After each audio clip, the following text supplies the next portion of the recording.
जय श्री राम जी। श्री रामचरितमानस में एक बार फिर से आप सबका स्वागत है। श्री रामचरितमानस में छठा कांड यानी कि लंका कांड आजकल हम पढ़ रहे हैं और लंका कांड आज हमारा संपन्न होने वाला है और लंका कांड के जो सबसे अंत का प्रसंग है आज हम सुनने जा रहे हैं। इस कांड में हमने श्री राम रावण युद्ध का वर्णन सुना जो तुलसीदास जी ने बड़े सुंदर शब्दों में लिखा था और इस युद्ध के दौरान बहुत सारी ऐसी घटनाएं हुई, भावपूर्ण घटनाएं हुई, ऐसी घटनाएं भी हुई जिससे यहाँ तक कि देवताओं को भी डर लगा कि कहीं रावण जीत ना जाए। और ऐसी घटना भी हुई कि श्री रामचंद्र जी ने बहुत विलाप किया। जैसे लक्ष्मण जी जब मूर्छित हुए थे वीरघातनी शक्ति से विभीषण की, तो श्री राम जी ने बहुत विलाप किया था। तो इस तरह होते होते अंत में विजय धर्म की होती है और रावण का अंत हो जाता है। अब रावण के अंत के बाद सभी देवी देवता यहाँ तक कि भोलेनाथ, ब्रह्मा जी श्री रामचंद्र जी की स्तुति कर रहे हैं। विभीषण का राज तिलक लक्ष्मण जी द्वारा जामवत, अंगद, हनुमान, नल, नील, अंगद की उपस्थिति में हो चुका है। और ये कथा जो काकभुसुंडी हैं वो गरुड़ को तो सुना ही रहे हैं, साथ में भोलेनाथ जी पार्वती जी को भी सुना रहे हैं। तो पिछले कल भोलेनाथ जी ने श्री रामचंद्र जी की स्तुति करते हुए श्री रामचंद्र जी से ये कहा कि जब आपका अयोध्या में राज तिलक होगा तो मैं वहां किसी न किसी रूप में अवश्य उपस्थित रहूंगा। जैसे कि मैंने आपको बार बार बताया, श्री रामचंद्र जी भोलेनाथ के आराध्य हैं और भोलेनाथ जी श्री रामचंद्र जी के आराध्य हैं। तो इस तरह से भक्त और भगवान की ये जोड़ी अन्यत्र कहीं नहीं मिलती। तो अब आगे चलते हैं। इससे पहले नंदलाल भंडारी जी, राजू राजपूत जी जुड़ गए हैं। जय श्री राम आपको। चलते हैं अब आगे।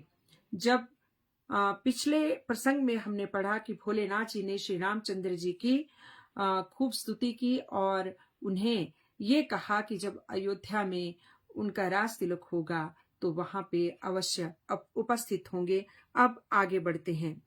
करी विनती जब शंभु सिधाए तब प्रभु निकट विभूषण आए, नाई चरण सिरु कह मृदुबानी, विनय सुनु प्रभु सारंग पानी, सकुल सदल प्रभु रावण मार्यो, पावन जस त्रिभुवन विस्तार्यो, दीन मलिन हीन मति जाति, मोह पर कृपा किन्हीं बहु भांति। जब भोलेनाथ जी श्री रामचंद्र जी की स्तुति करके चले जाते हैं, अपने कैलाश को चले जाते हैं, अपने धाम चले जाते हैं, तो विभीषण जी वहां श्री रामचंद्र जी के पास पहुंचते हैं, उनकी फिर स्तुति करते हैं क्योंकि विभीषण अब लंकाधिपति हो चुके थे। और श्री रामचंद्र जी से कहते हैं कि श्री रामचंद्र जी ने उन पर बहुत कृपा की, रावण का अंत किया, उन्हें लंका का राज्य दिया। अब जन गृह पुनीत प्रभु कीजिए, मंजुनी करिए समर श्रम दीजे, देखी कौस मंदिर संपदा, देहु कृपाल कपिहन कहूं मुदा।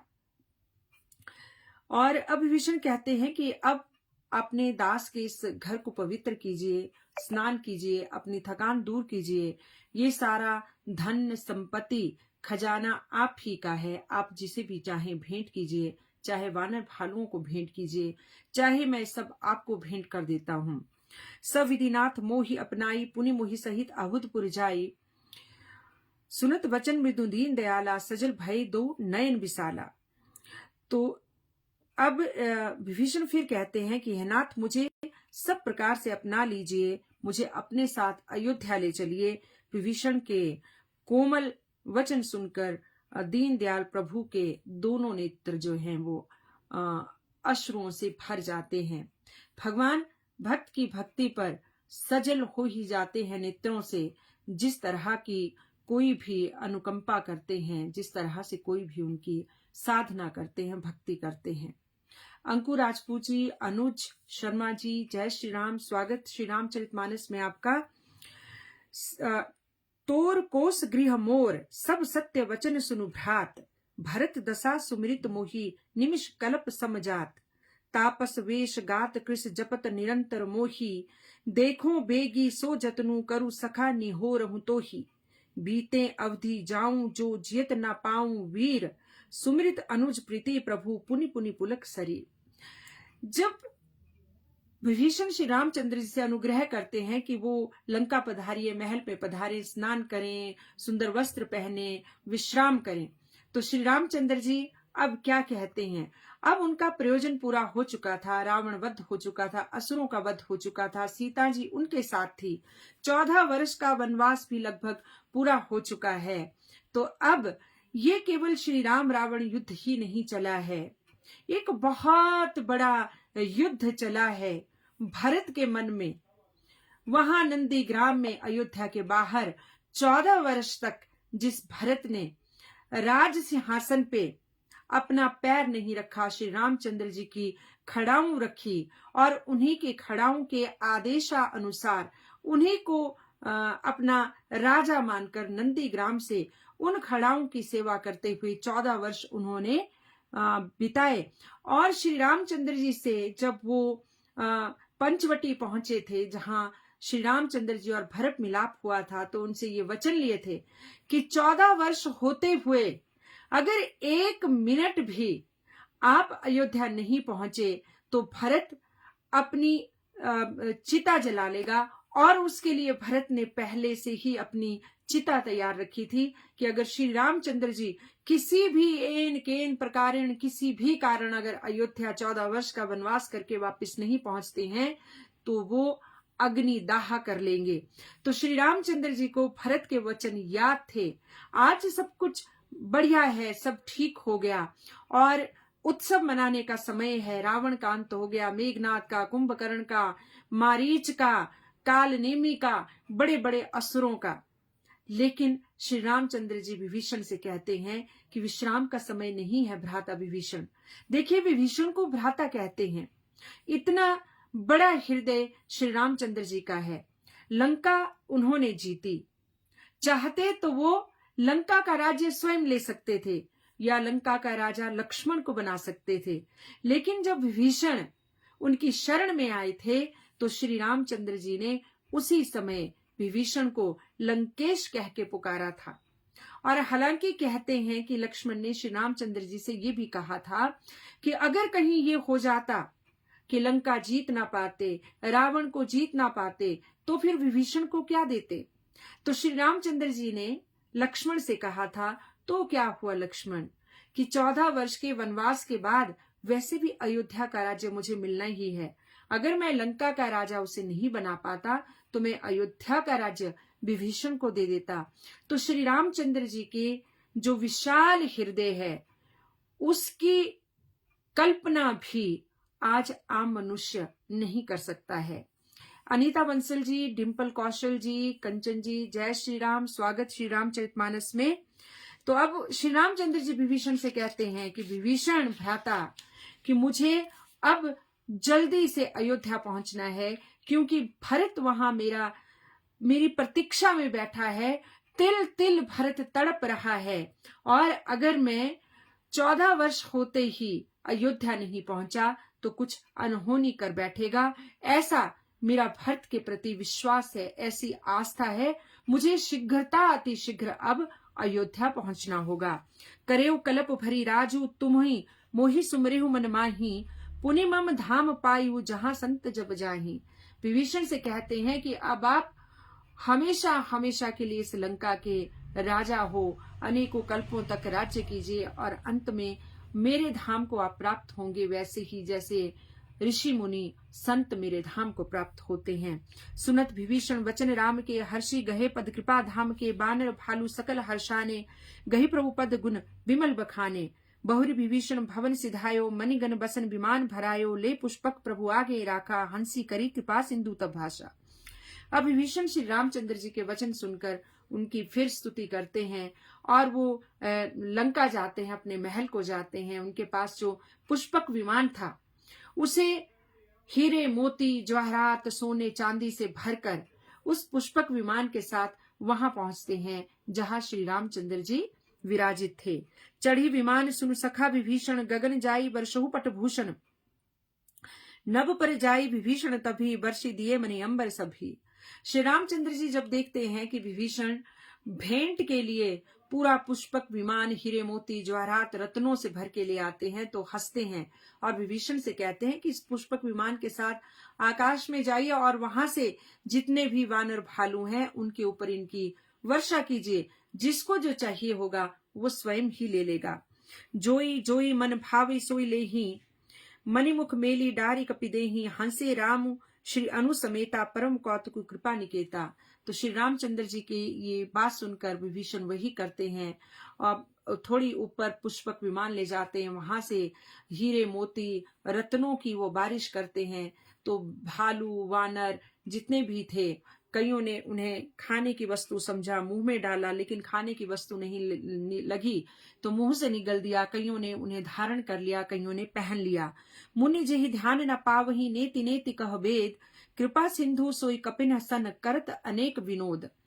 तो जब विभीषण ने इस तरह से सारे के सारे हीरे मोती रत्न जवाहरात नीचे फेंके, वानर भालुओं ने जिस तरह से उनके साथ व्यवहार किया, तो श्री रामचंद्र जी लक्ष्मण और सीता सहित विनोद करते हैं और खूब हंसते हैं, खूब मजे लेते हैं।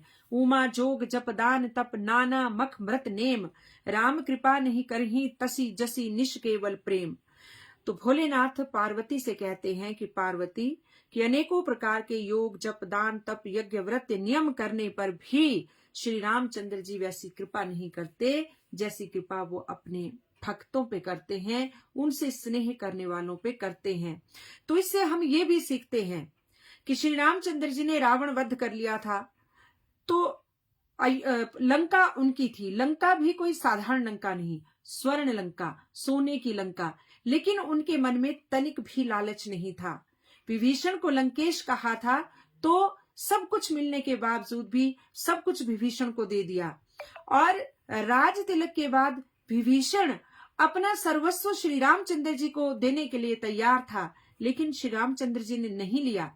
लेकिन फिर भी उन्हें लगा कि अगर उनमें लालसा नहीं है, हो सकता है भालू वानरों में लालसा हो, तो विभीषण से कहा भाई आकाश से इनके ऊपर बरसा दो, अगर इनको इसकी आवश्यकता है तो स्वतः ही ले लेंगे। तो इससे हमें ये सीख मिलती है कि भले ही ईश्वर हैं, उन्हें भी मालूम है कि हमारे साथ जग में ये जग से जाति बार ये कुछ भी नहीं जाएगा, हमारे साथ हमारे कर्म जाएंगे, हमारा भाव जाएगा और हमारे जितने भी सत्कर्म हैं वो ही जाएंगे। पविता जी, पवन ठाकुर जी, दीपक जी, नितिन जी, जय श्री राम। आपको भालू कपिन पट भूषण पाए, पहरी पहरी रघुपति पही आए, नाना जिनस देखी सब कीसा, पुनि पुनि हंसत कौशलाधीसा, चितई सबनी पर कीनी दाया, बोले मृदुल बचन रघुराया, तुमरे बल में रावण मार्यो, तिलक विभीषण कह पुनि सार्यो। तो भालू और वानर उसको झपटते हैं, जितने भी हैं वो आकाश से गहने वगैरह बरसा रहे हैं। श्री रामचंद्र जी भालू और वानरों से कहते हैं कि आप सबकी मुझ पे बहुत कृपा रही है और आपके सहयोग से ही मैं रावण का वध कर पाया, मैं लंका को जीत पाया। इस तरह से श्री रामचंद्र जी वानर भालुओं का अभिवादन करते हैं। प्रभु जोई कहू तुम्ही सब सोहा, हमरे होत वचन सुनि मोहा, दीन जानि कपि किए सनाथा, तुम त्रिलोक ईश रघुनाथा। और प्रभु आप जो कुछ भी कहें आपको सब सुहाता है, ये सब कह रहे हैं वानर अब भगवान श्री रामचंद्र जी से कि आप बड़े हैं, कुछ भी कहिए आपको सब सुहाता है।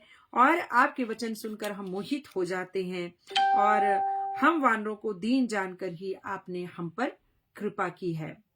सुनी प्रभु वचन लाज हम मरही, मसक कहूं खगपति हित करही, देखी राम रुख वानर रीछा, प्रेम मगन नहीं गृह की इच्छा। प्रभु के ऐसे वचन सुनकर वो कहते हैं कि हम लाज से गढ़े जा रहे हैं कि हम कौन आपकी मदद करने वाले, आप तो इस तीनों लोकों के स्वामी हैं, फिर भी आप हम पर इतना मान कर रहे हैं। प्रभु प्रेरित कपि भालू सब राम रूप उर राखी, हर्ष विषाद सहित चले विनय विविध विधि भाषी, कपिपति नील रीछ पति अंगद नल हनुमान, सहित विभीषण अपर जे जूथप कपि बलवान। अब श्री रामचंद्र जी उन सब से कहते हैं कि आप ने मेरी मदद की, मेरी सहायता की, जिससे मैं राक्षसों का अंत कर पाया। अब कृपा करके सब अपने अपने धाम जाइए, अपने अपने घर जाइए, विश्राम कीजिए, अपना घर बार संभालिए।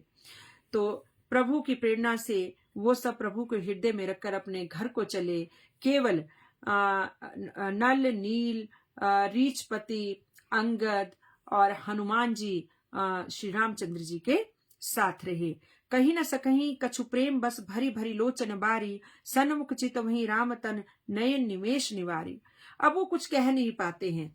अब ऐसी दशा हो गई है हनुमान जी की, नल की, नीर की, अंगद की, विभीषण की, जामवंत जी की। श्री रामचंद्र जी को छोड़ना नहीं चाहते हैं और श्री रामचंद्र जी सब वानर और भालुओं को आज्ञा दे चुके हैं कि अब सब अपने अपने घर जाएं, विश्राम किए, अपना जीवन सुखपूर्वक बिताएं। तो अंगद, नल, नीर, हनुमान जी और जामवंत की आंखों में अश्रु आ रहे हैं और उन्हें ये भय सता रहा है कि अब श्री रामचंद्र जी उन्हें भी वापस जाने के लिए कहेंगे, जबकि वो श्री रामचंद्र जी को छोड़ना नहीं चाहते। अनीता जी, युगल किशोर जी, जय श्री राम। अतिशय प्रीति देखी रघुराई, लीने सकल विमान चढ़ाई, मन महु विप्र चरण सिरुनायो, उत्तर दिशि विमान चलायो।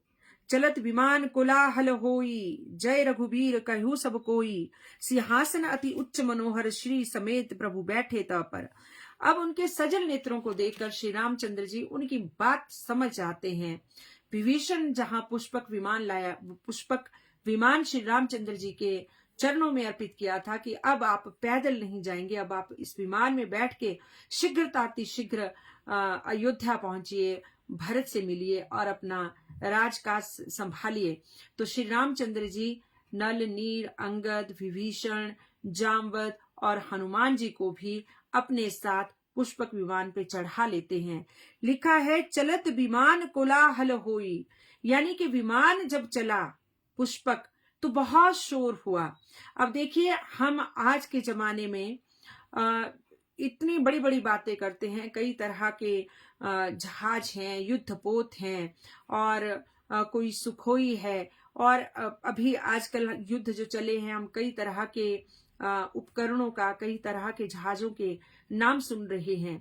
लेकिन उस समय वो जो त्रेता युग था, उस समय साइंस कहाँ था, लेकिन फिर भी विमान तो उड़ा। और तुलसीदास जी लिख रहे हैं चलत विमान कोलाहल होई, कि आज के समय में हमारे वर्ल्ड के दूसरी कंट्रीज ने भले ही आज विमान उड़ाए, लेकिन हमारा विमान त्रेता युग में उड़ चुका था। तुलसीदास जी ने यूं ही नहीं लिखा, चलत विमान कोलाहल हुई। कोलाहल यानी कि शोर हुआ। जैसे विमान उड़ता है तो शोर तो होता ही है और सब कोई श्री रामचंद्र जी की जय कर रहे हैं। विमान में एक अत्यंत ऊंचा मनोहर सिंहासन है जिसपे सीता सहित श्री रामचंद्र जी विराजमान हो गए। राजत रामु सहित भामिनी, मेरु श्रृंग जनु घन दामिनी, रुचिर विमान चलेवती आतुर, किन्हीं सुमन वृष्टि हर्षेशुर। पत्नी सहित श्री रामचंद्र जी सुशोभित हो रहे हैं, ऊपर से देवतागण पुष्प वर्षा कर रहे हैं। परम सुखद चली त्रिविध बिहारी, सागर सरसरी निर्मल बारी, सगुन होई सुंदर चहु पासा, मन प्रसन्न निर्मल नभ आसा। कि अत्यंत सुख देने वाली तीनों प्रकार की वायु चलने लगी, समुद्र, तालाब, नदियों का जल निर्मल हो गया, चारों ओर शकुन होने लगे, मन प्रसन्न है, चहु दिशाएं निर्मल हो गई हैं। कह रघुबीर देखु रन सीता, लक्ष्मण यहाँ हत्यो इंद्र जीता, हनुमान अंगद के मारे, रन मही परे निशाचर भारे, कुंभकर्ण रावण दो भाऊ, यहाँ हते सुर मुनि दुखदाई। अब विमान से श्री रामचंद्र जी सीता को, विमान से दृश्य दिख रहा है नीचे, वो ऊंचे उड़ रहे हैं। अब श्री राम जी सीता को दिखा रहे, क्योंकि पहले तो जब तक सीता हरण नहीं हुआ तब तक तो श्री रामचंद्र जी के साथ थी। उसके बाद लंका तक पहुंचने तक रावण युद्ध में क्या क्या हुआ, कहाँ कहाँ वो रुके, कहाँ कहाँ किस किस से मिले, तो वो सारी चीजें अब श्री राम जी पुष्पक विमान से सीता को अपने हाथों के इशारे से दिखा रहे हैं और कहते हैं कि हे सीते, वो रण भूमि देखो जहां लक्ष्मण ने इंद्र को जीतने वाले मेघनाथ को मारा। अब श्री रामचंद्र जी की उदारता देखिए, ये नहीं कह रहे कि यहां मैंने रावण को मारा, सीता को कह रहे हैं कि इंद्र को जीतने वाले मेघनाथ को मारा लक्ष्मण ने। हनुमान और अंगद के मारे हुए भारी भारी ये राक्षस हैं, देखो तो नीचे पड़े हुए हैं। और देवताओं मुनियों को दुख देने वाले कुंभकर्ण और रावण दोनों भाई यहाँ मारे गए। ये जो पंक्तियां हैं तुलसीदास जी की श्री रामचंद्र जी के प्रति, ये मन को चुंबक की तरह खींच लेती हैं। श्री रामचंद्र जी व्याख्या कर रहे हैं युद्ध भूमि की सीता जी से, और क्या कह रहे हैं कि लक्ष्मण ने यहाँ इंद्र को जीतने वाले मेघनाथ को मारा, हनुमान ने, अंगद ने, नल नीर ने, देखो तो बड़े बड़े विशालकाय दैत्यों को मार गिराया है, वो यहाँ युद्ध भूमि में पड़े हैं। और इसी युद्ध भूमि में रावण और कुंभकर्ण भी मारे गए हैं। और रावण और कुंभकर्ण को किसने मारा था? रावण और कुंभकर्ण को श्री राम ने मारा था। तो श्री राम ने सीता जी से नहीं कहा कि इस युद्ध भूमि में रावण और जो कुंभकर्ण पड़े हैं उनको मैंने मारा था। तो मैं यानी कि अहम, अहम यानी कि मैं श्री रामचंद्र जी में था ही नहीं। और कहते भी हैं कि जब अयोध्या लौटे थे श्री रामचंद्र जी, और कौशल्या जी ने श्री रामचंद्र जी से पूछा था कि बेटे, कि तुमने इतने भयंकर मायावी राक्षस को कैसे मारा? तो श्री राम जी कौशल्या माता से भी उनको यही उत्तर देते हैं कि माते, रावण को मैंने नहीं मारा, रावण को मैंने नहीं मारा, रावण को उसकी मैंने मारा। तो ये बहुत बड़ा संदेश है हम सब के लिए कि जिस दिन हम अपने अंदर से मैं को खत्म कर देंगे, अहम को खत्म कर देंगे, तो हम श्री रामचंद्र जी की भक्ति पाने योग्य तो कम से कम हो ही जाएंगे। जहां जहां कृपा सिंधु बनकीन वन विश्राम, सकल दिखाए जान के ही कहे सबनी के नाम। और जहां जहां उन्होंने विश्राम किया था, सीता जी को उन्होंने वो सारी की सारी जगहें बताई। तुरत विमान जहां चली आवा, दंडक बन जहां परम सुहावा, कुंभ जादि मुनिनायक नाना, गए राम सबके अस्थाना। सकल ऋषिन सन पाई असीसा, चित्रकूट आए जगदीसा, तह करी मुनि केर संतोषा, चला विमानु तहां ते चौका। अब विमान शीघ्र अतिशीघ्र सुंदर दंडक वन में पहुंचा। वहां भी श्री रामचंद्र जी सभी ऋषि मुनियों से मिले, सबका आशीर्वाद पाके वो चित्रकूट पहुंचते हैं, जहां मुनियों को संतुष्ट करते हैं और वो आगे बढ़ते हैं। बहुरी राम जानकी दिखाई, जमुना कलिमल हरनि सुहाई, पुनि देखी सुरसरी पुनीता, राम कहा प्रणाम करु सीता। फिर श्री रामचंद्र जी ने जानकी जी को कलयुग के पापों को हरने वाली यमुना जी के दर्शन कराए, गंगा जी के दर्शन कराए, और श्री रामचंद्र जी ने कहा पुष्पक विमान से ऊपर से कि सीते इनको प्रणाम करो। तीर्थपति पुनि देखु प्रयागा, निरखत जन्म कोटि अग भागा, देखु परम पावनी पुनि बेनी, हरनि शोक हरि लोक निसेनी, पुनि देखी अवधपुरी अति पावनी, त्रिविध ताप भव रोग न सावनी। और अब जैसे जैसे वो प्रारंभ में वन की ओर गए थे, जो जो स्थान उन्होंने वहां से प्रारंभ किए और वो लंका तक पहुंचे, अब लंका के वापसी में वो सारे स्थान अब वो सीता जी को दिखा रहे हैं। देखो तो ये चित्रकूट, देखो तो ये पंचवटी, देखो तो ये यमुना, देखो ये गंगा, देखो ये प्रयागराज, और देखो ये ऋषि मुनि जिनसे हम जाती दफा मिले थे, अब आती दफा भी मिले। तो इस तरह से वो अब कहते हैं फिर अत्यंत पवित्र अयोध्यापुरी के दर्शन करो। दूर से अयोध्या भी दिख रही है, वो सीता जी को दिखा रहे हैं। सीता सहित अवध कहूं कीन कृपाल प्रणाम, सजल नयन तन पुलकित पुनि पुनि हर्षित राम। पुनि प्रभु आई त्रिवेणी, हर्षित मंजुन कीन, कपिन सहित विप्रण कहूं दान विविध विधि दीन। अब सीता सहित अयोध्या के दर्शन करके विमान से श्री रामचंद्र जी सीता लक्ष्मण के नेत्र सजल हो जाते हैं। फिर वो त्रिवेणी पे उतरते हैं, वहां पे स्नान करते हैं, पुण्य स्नान करते हैं, दान करते हैं। प्रभु हनुमंत कहा बुझाई, धरि बटु रूप अवधपुरी जाई, भरत ही कुशल हमारी सुनायु, समाचार ले तुम्हें चली आयु। तुरत पवन सुत गवनत भयु, तब प्रभु भरद्वाज पहि गयु, नाना विधि मुनि पूजा कीनी, स्तुति करी पुनि आशीष दीनी। अब त्रिवेणी में यानी कि प्रयागराज में उनके ऋषि भारद्वाज के दर्शन हुए थे। तो जब वो त्रिवेणी पहुंचते हैं, वहां स्नान ध्यान दान करते हैं। अब हनुमान को कहते हैं कि हनुमान शीघ्र अति शीघ्र ब्राह्मण का वेश धारण करके भरत जी के समक्ष पहुंचो और उन्हें समाचार सुना दो कि श्री रामचंद्र जी पहुंचने वाले हैं अन्यथा कहीं वो अग्निदाह ना कर ले अगर जरा भी तनिक भी विलंब हो गया। और साथ में वो त्रिवेणी में भारद्वाज मुनि के आश्रम में जाते हैं, उनका आशीर्वाद लेते हैं। मुनि पद बंदी जुगल कर जोरी, जड़ी विमान प्रभु चले बहोरी, यहाँ निषाद सुना प्रभु आए, नाव नाव कहाँ लोग बुलाए। अब भारद्वाज मुनि से मिलके अब वो फिर आगे बढ़ते हैं। तो आगे बढ़ते हैं तो अब निषाद जी से तो मिलना है। निषाद उनके परम मित्र विजय मिश्रा जी, दिनेश जी, जय श्री राम। निषाद को जब पता चलता है श्री रामचंद्र जी अब तो आकाश मार्ग से आ रहे हैं, वो बावरे हो जाते हैं, कहते नावें कहाँ है, नावें कहाँ है, नावें लाओ।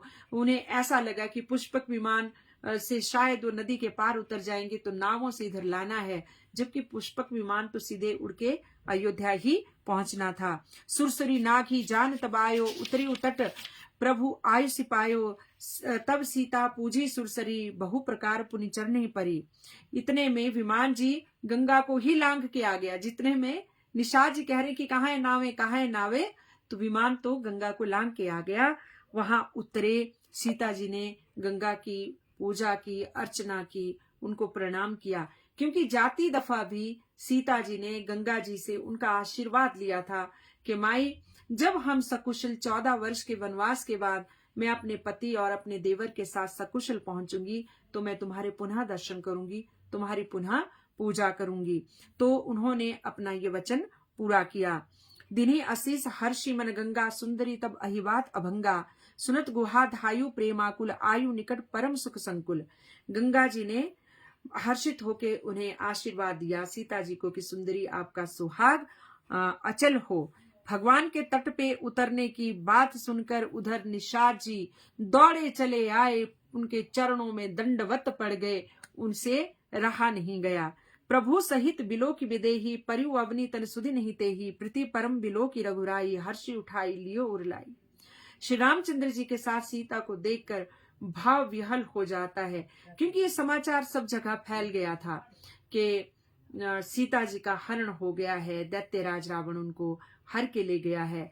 तो पुनः सीता जी को सकुशल श्री राम के साथ निषाद राज देखते हैं तो प्रसन्न हो जाते हैं। लियो हृदय लाई कृपा निधान, सुजान राय रमापति, बैठारी परम समीप बूझी, कुशल सो कर बिनती। अब कुशल पद पंकज बिलो की, बिरंची शंकर से बेजे, सुख धाम पूर्ण काम, राम नमामि ते। तो अब निषाद राज श्री रामचंद्र जी की स्तुति कर रहे हैं। सुजानों के राजा, लक्ष्मी निधान, रमापति, कृपा निधान, सियाराम, और भगवान जी श्री रामचंद्र जी उन्हें अपने चरणों से उठा के अपने हृदय से लगा लेते हैं, विनती करते हैं कि आपके जो चरण कमल ब्रह्मा जी और शंकर से सेवित हैं, उनके दर्शन करके मैं अब सकुशल हो गया हूँ। निषाद ऐसा कहते हैं कि सुखधाम, हे पूर्ण काम, मैं आपको नमस्कार करता हूं, आपका वंदन करता हूं। तो जो रामायण है वो न केवल श्री राम रावण युद्ध ही है, न केवल सीता हरण ही है, न केवल उनका वन जाना ही है। ये इतनी सुंदर कड़ियां प्रसंगों की श्री रामचरितमानस में हैं, जो पग पग में, पल पल में हमें एक सुंदर जीवन जीने की ओर अग्रसर करते हैं। सब भांति अधम निषाद सो, हरि भरत ज्यों उर लाई, मतिमंद तुलसीदास सो, प्रभु मोह बस बिसरायु। तुलसीदास जी क्या कहते हैं कि हे प्रभु, जिस तरह से आपने निषाद राज जी को, वो उस समय की बात है, आज भले ही जाति पाति की बात नहीं रही है, सब एक जगह बैठ के खाना खाते हैं। वो समय था जब जाति पाति में बड़ा भेद माना जाता था। तो उस समय निषाद राज जी को भरत के समान श्री रामचंद्र जी ने गले लगा लिया। और तुलसीदास जी कहते हैं कि इस मंद बुद्धि ने, यानी कि मैंने मोहवश उस भगवान को ही भुला दिया। और यह राव नारी चरित्र पावन, राम पद रति प्रद सदा, कामा दी हर विज्ञान कर, सुरसिद्ध मुनि गावही मुदा। और तुलसीदास जी कहते हैं कि श्री रामचंद्र जी का ये चरित्र जो गाते हैं, उन्हें जो है उनके जीवन के काम आदि सारे विकार दूर हो जाते हैं और उनका चरित्र, तुलसीदास कहते हैं कि मैं ही नहीं गाता, सिद्ध मुनि संत ऋषि देवता आदि सब, और यहाँ तक कि भोले शंकर ब्रह्मा जी भी उनका गुणगान करते हैं। समर विजय रघुवीर के चरित जे सुने ही सुजान, विजय विवेक विभूति नित तीन ही देई भगवान। कि जो सुजान लोग श्री रघुवीर की समर विजय संबंधी लीला को सुनते हैं, समर यानी कि युद्ध, युद्ध संबंधी लीला को सुनते हैं। युद्ध संबंधी लीला श्री रामचंद्र जी की लंका कांड में है, जिसमें श्री राम और रावण युद्ध होता है। कि जो मनुष्य इस कांड को सुनता है, लंका कांड को सुनता है, समर विजय युद्ध को सुनता है, उनके जीवन में विवेक आता है, उनके जीवन में विजय आती है और उनके जीवन में वैभव ऐश्वर्य आता है। यह कलिकाल मलायतन मन करी देखु विचार, श्री रघुनाथ नाम तजी नाहिन आन आधार।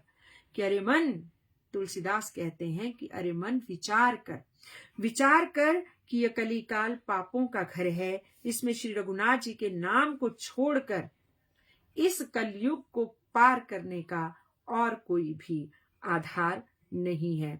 तो इस तरह से इन्हीं शब्दों के साथ आज का जो ये हमारा लंका कांड है आज संपन्न होता है। यानी कि श्री रामचरितमानस के 6 कांड आज संपन्न हो गए हैं और कल से 7वां कांड यानी कि उत्तर कांड मैं आपके साथ प्रारंभ करूंगी। चंद्रा शर्मा जी, रूपा शर्मा जी, जय श्री राम आपको।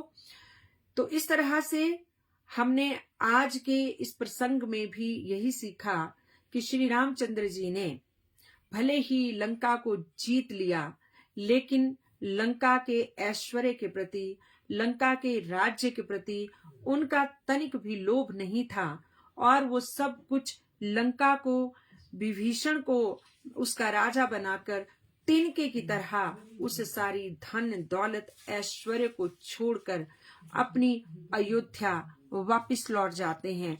जो हमें ये बताता है कि हमें जो इस जीवन में और मृत्यु के बाद हमारे साथ सिर्फ हमारे सद्कर्म ही जाएंगे।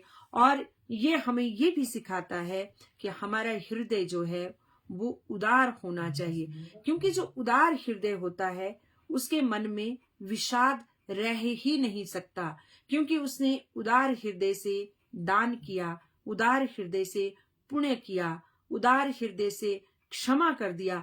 और जब आप दान कर देते हो, पुण्य कर देते हो, क्षमा कर देते हो, तो आपके हृदय में कोई विषाद आ ही नहीं सकता। तो इन्हीं शब्दों के साथ आज के लिए मैं अपनी वाणी को विश्राम देती हूँ और कल फिर आपसे रात्रि 8:30 पर भेंट होगी और भेंट होगी कल श्री रामचरितमानस के आखिरी कांड उत्तर कांड की शुरुआत के साथ। तो इसी के साथ जय श्री राम, शुभ रात्रि।